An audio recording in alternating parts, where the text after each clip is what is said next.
कि हमें बीजेपी और जो एनडीए गठबंधन है इसकी सरकार को सत्ता से बेदखल करना है। तो बीजेपी के पास जो है धर्म के नाम की एक अफीम है और वो उस अफीम को पूरे देश की जनता को चटवा देगी। जो बीजेपी का जो ये माया जाल है, जाति और धर्म के नाम पे जो इन्होंने माया जाल बना रखा है, समाज को तोड़ने का काम बीजेपी कर रही है। अडानी अब देख लो, चोरी से एशिया का नंबर 1 का रईस हो गया। छत्तीसगढ़ में जैसे ही सरकार गिरी कांग्रेस पार्टी की, हसदेव का पूरा जंगल फिर से उसकी कटाई शुरू हो गई।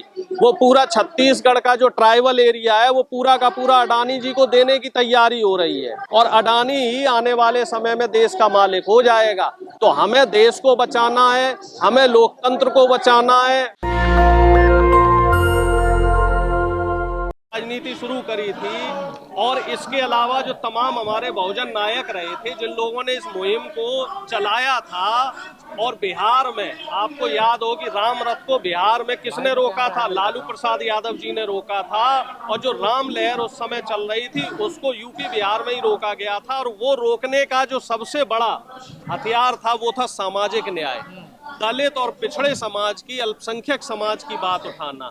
तो आज के समय में भी अगर आप पिछड़े समाज की, दलित समाज की और आदिवासी समाज की आवाज खुल के नहीं उठाएंगे तो आप जो बीजेपी का जो ये माया जाल है, जाति और धर्म के नाम पे जो इन्होंने माया जाल बना रखा है, समाज को तोड़ने का काम बीजेपी कर रही है, तो इसकी काट आप ढूंढ नहीं पाएंगे। सामाजिक न्याय ही मनवाद को तोड़ने का सबसे प्रमुख हथियार है, ब्रह्मास्त्र है। जब कांग्रेस चाहती है कि दलित प्रधानमंत्री बने 2024 में, तो फिर मायावती का नाम आगे क्यों नहीं कर रहे? निश्चित तौर पे मैं ये कह रहा हूँ कि बहन जी की तरफ से एक बार ग्रीन सिग्नल मिल जाता है तो हमारी जो कोऑर्डिनेशन कमेटी है उसमें हम बैठ के, हमें कोई गुरेज नहीं है। देखिए, हमने पहले भी कह दिया है कि हमारी पार्टी से कोई भी नेता प्रधानमंत्री बनने की इच्छा नहीं रखता है। हमारी पार्टी का जो पहला एजेंडा है वो ये है कि हमें बीजेपी और जो एनडीए गठबंधन है इसकी सरकार को सत्ता से बेदखल करना है, क्योंकि इन लोगों ने इस समय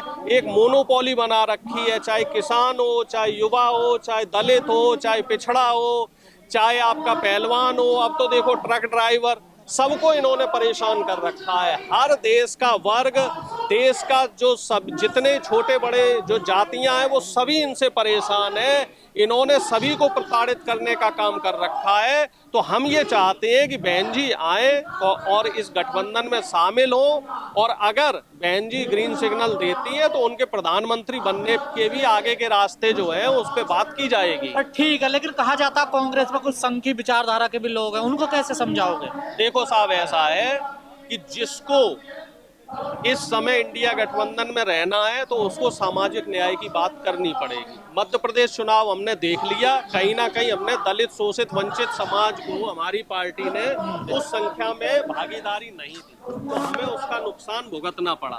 तो अगर हम सिर्फ कहेंगे और करेंगे नहीं, कथनी और करनी में फर्क नहीं रखना है। जो हमारा उदयपुर में संकल्प शिविर हुआ था तो उसमें ये तय किया गया था कि जनसंख्या के अनुपात में हिस्सेदारी दी जाएगी और राहुल गांधी जी का भी यही नारा है कि जिसकी जितनी संख्या है उसको उतनी हिस्सेदारी देनी पड़ेगी।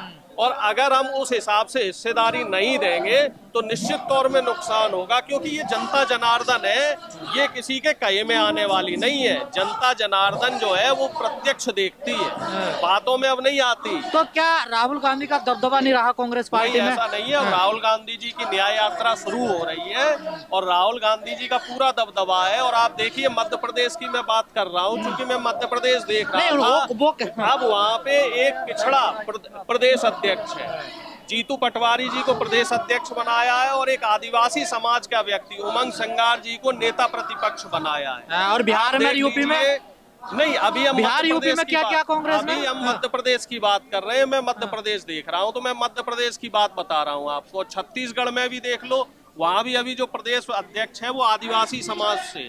और मैं आपको बता रहा हूँ कि अगर हम सोशल जस्टिस पे काम करेंगे, सामाजिक न्याय पे काम करेंगे, तभी हमें सफलता मिल सकती है। और छत्तीसगढ़ में तो पिछड़ी जाति के हमने प्रभारी भी बनाए हुए हैं। और मैं ये मान के चलता हूँ और आप सब लोगों के माध्यम से बड़ी जिम्मेदारी से कह रहा हूँ कि अगर हम लोग मिलजुल के एक लाइन कि हमें सामाजिक न्याय पे ही काम करना है, सामाजिक न्याय पे ही बात करनी है, तभी हम 2024 में बीजेपी को पटखनी दे सकते हैं।